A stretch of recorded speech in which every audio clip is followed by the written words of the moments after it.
আমাদের মাঝে অনেকেই কুইকবুক অনলাইন অ্যাকাউন্টিং বা ক্লাউড অ্যাকাউন্টিংয়ে যারা কাজ করেন তারা ডাটা চেয়ে থাকেন, আমাদের কাছে ব্যাঙ্ক স্টেটমেন্ট চেয়ে থাকেন। আসলে ব্যাঙ্ক স্টেটমেন্ট, একজনের ব্যাঙ্ক স্টেটমেন্ট আরেকজনকে দেওয়া যায় না, একটা সিক্রেসির ব্যাপার আছে। আবার দেওয়া যায় প্র্যাকটিসের জন্য।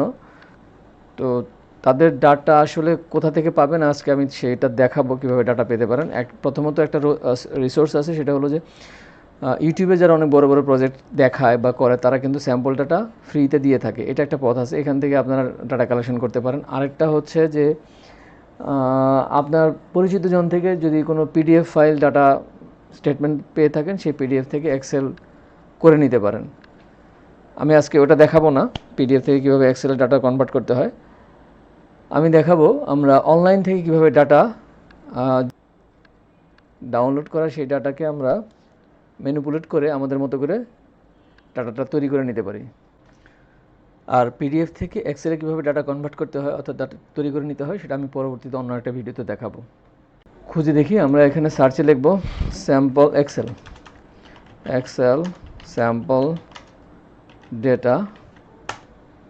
মোটামুটি আমার আগে সার্চ করা ছিল বিধায় এগুলো দ্রুত চলে আসছে। আমি যেটা, আপনারা সার্চ করে নিয়েন, আপনারা যেগুলো আছে এগুলো থেকে সার্চ করে দেখবেন যে কোথাও না কোথাও ডাটা আছে।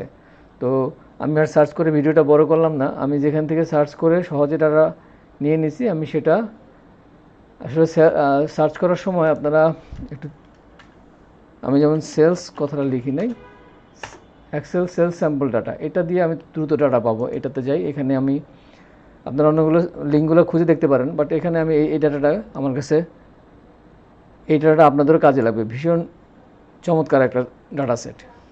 দেখুন, এটা দিয়ে শুধুমাত্র যে আমরা এই কাজটা করব তা না, এক্সেলের জন্য যে কোনো ধরনের প্র্যাকটিস করার জন্য এই ডাটাটা দুর্দান্ত চমৎকার একটা ডাটা।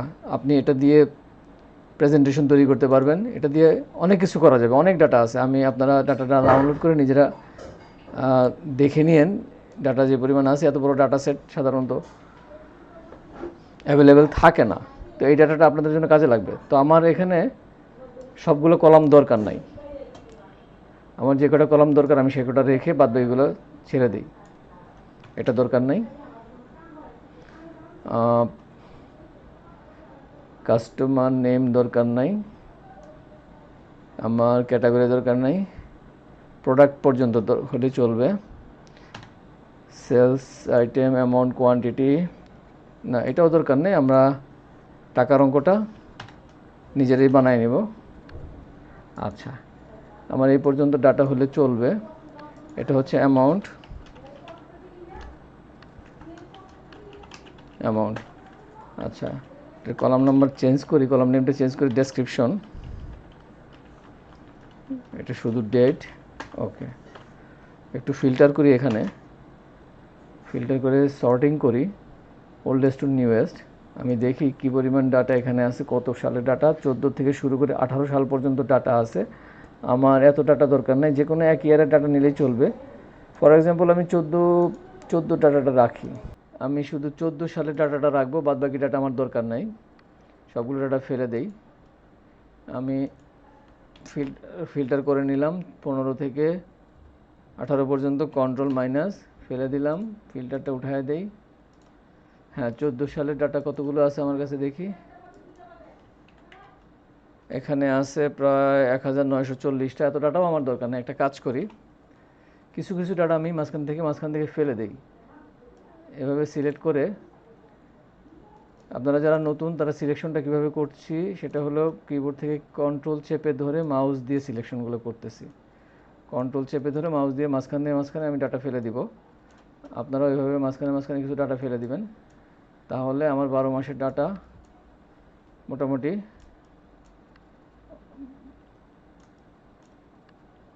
এভাবে ডাটা ফেলে দিবেন। আচ্ছা, ভিডিওটা একটু টেনে দিব, একদম শেষের থেকে আবার এত ডাটা, 200-300 ডাটা হলে চলবে। যারা নতুন তারা একটু বুঝতে অসুবিধা হলে প্র্যাকটিস করে নেবেন।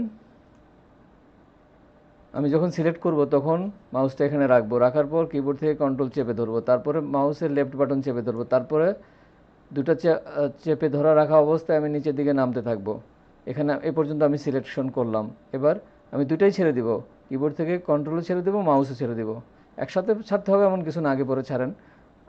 আবার এখানে যখন সিলেক্ট করব আগে কন্ট্রোলটা চেপে নিব, অবশ্যই মাউস চাপবো না, আগে কন্ট্রোলটা চেপে নিব, তারপর এখানে আসব, তারপর মাউস ছেড়ে দিব, আবার নিচে যাব,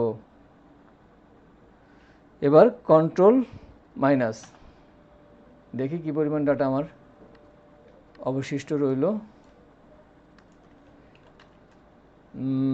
662, তাও অনেক ডাটা রয়েছে। আচ্ছা ঠিক আছে, আর কমাবো না, যা আছে 662 থাকুক। এখন আমরা অ্যামাউন্ট বসাই। হ্যাঁ, এখানে অ্যামাউন্ট বসাবো, একটা অ্যামাউন্ট তৈরি করব। আমি একটা ফর্মুলা লিখি। আমার লাস্ট রোটা কত আছে আমি একটু দেখে আসি, লাস্ট রোটা কত আছে, 663।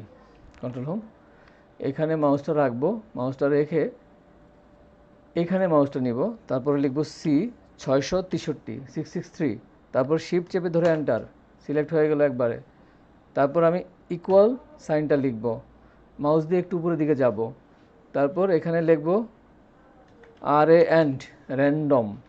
এখানে 3টা অপশন আছে, আমি 3টা অপশনেরই দেখাবো, তবে আমি এই মুহূর্তে র্যান্ড বিটুইন এটা সিলেক্ট করব। সিলেকশন ব্র্যাকেট ওপেন, তারপর কি আছে বটম নাম্বার অর্থাৎ লোয়েস্ট নাম্বার, আমি লোয়েস্ট নাম্বার একটা মাইনাস ফিগার নিব, মাইনাস নেগেটিভ ফিগার নিব আর কি, -1000, কমা দিতে বলছে, কমা, তারপরে টপ নিতে বলছে, আচ্ছা টপে আমি একটা পজিটিভ নাম্বার নেই, 1000 না, পজিটিভ নাম্বার 3000 নেই। ওকে, ব্র্যাকেট ক্লোজ। এবার কিবোর্ড থেকে কন্ট্রোল এন্টার। আচ্ছা, একটা সমস্যা দেখতে পাচ্ছি, খুব কম সংখ্যকই নেগেটিভ নাম্বার আসছে। আমার কিছু নেগেটিভ না আছে, নেগেটিভ নাম্বার আরও কিছু দরকার ছিল, বাট আরও কিছু নেগেটিভ নাম্বার হলে ভালো হতো। আচ্ছা, আবার এটাকে কন্ট্রোল এন্টার দেই, আমি জাস্ট একটা ফিল্টার দেই, দেখেন নাম্বার চেঞ্জ হয়ে যাবে, আর ফিল্টারটা উঠিয়ে দেই। আচ্ছা, নেগেটিভ নাম্বার আমি আবার, এত কম নেগেটিভ নাম্বার আসলো কেন? আবার এখানে ফর্মুলাটা রেখে আবার এন্টার দেই। এবার মোটামুটি নেগেটিভ নাম্বারের সংখ্যা ভালোই আছে। এখন এই ভ্যালুগুলোকে আমরা ভ্যালু পেস্ট করি, অর্থাৎ কপি পেস্ট করি, এখানেই কপি এখানেই পেস্ট। এই এই এই যে দেখেন, আবার দেখাই, এই সিলেকশনের এই বাউন্ডারি বরাবর কার্সরটা নিয়ে আসলে মাউসের রাইট বাটন ক্লিক করবেন, এবার কিন্তু লেফট বাটন না। এখানে বা যেখানেই রাখেন, এখানে নিলে কার্সরের চিহ্নটা চেঞ্জ হয়, তারপর মাউসের রাইট বাটন, আমি রাইট বাটন ক্লিক করে আমি ডানে নেই বা বায়ে নেই, যেদিকেই নেই আবার এখানে ফেরত নিয়ে আসবো এবং মাউসটা ছেড়ে দিব। তারপর এই অপশন পপ আপ বাটন মেনুটা আসলে তখন এখান থেকে copy here as values only, দেখেন ফর্মুলা চলে গেছে, আমার এই যে ডাটাটা রয়ে গেল। ওকে, আচ্ছা, এখন আমার কিন্তু ডাটা বানানো শেষ। আমার কিন্তু এখন এই স্টেটমেন্ট আমি আপলোড করতে পারবো এবং ব্যাংকের ডাটা হয়ে গেল, একটা ব্যাংকের জন্য ডাটা তৈরি হয়ে গেল। ওকে, আমার কিন্তু একটা ব্যাংকের স্টেটমেন্ট তৈরি হয়ে গেল, ব্যাংকের ডাটা তৈরি হয়ে গেছে। আপনারা যারা একটা ব্যাংকের ডাটা হলে চলবে, আপনারা এইভাবে একটা ব্যাংকের ডাটা বানিয়ে নিতে পারবেন, আশা করি আপনারা পারবেন। এটা গেলো একটা ব্যাংকের ডাটা, কিন্তু আমাদের আসলে কুইকবুক বা জেরোতে কাজ করতে গেলে 2টা ব্যাংকের ডাটা লাগবে, অ্যাটলিস্ট 2টা ব্যাংকের ডাটা না হলে কাজটা কমপ্লিট হবে না, আপনারা বুঝতে পারবেন না। আচ্ছা ঠিক আছে, 2টা ব্যাংকের ডাটা তৈরি, দ্বিতীয় ব্যাংকের ডাটা তৈরি করব, বাট দ্বিতীয় ব্যাংকের ডাটা তৈরি করতে গেলে আমার একটা সমস্যা আছে, আমার কিন্তু ইন্টার ব্যাংক ট্রানজ্যাকশন আছে, অর্থাৎ এক ব্যাংক থেকে টাকা বের হবে, আরেক ব্যাংকে গিয়ে টাকা ঢুকবে। তার মানে এখানে কি হবে, অ্যামাউন্ট সেম থাকবে, ডেট সেম থাকবে, ডেসক্রিপশনও প্রায় সেম থাকবে, শুধুমাত্র অ্যাকাউন্ট নাম্বারটা ভিন্ন থাকবে। এটা আমি কি করে করব, এটা কীভাবে করে করবো চলুন সেটাও দেখি। ভিডিওটা বড় হয়ে যাচ্ছে, সেকেন্ড ভিডিওতে দেখানো হয়েছে কী করে ইন্টারব্যাংক ট্রানজ্যাকশনের জন্য ডাটা সেট তৈরি করতে হয়। সবাই ভালো থাকবেন, আসসালামু আলাইকুম।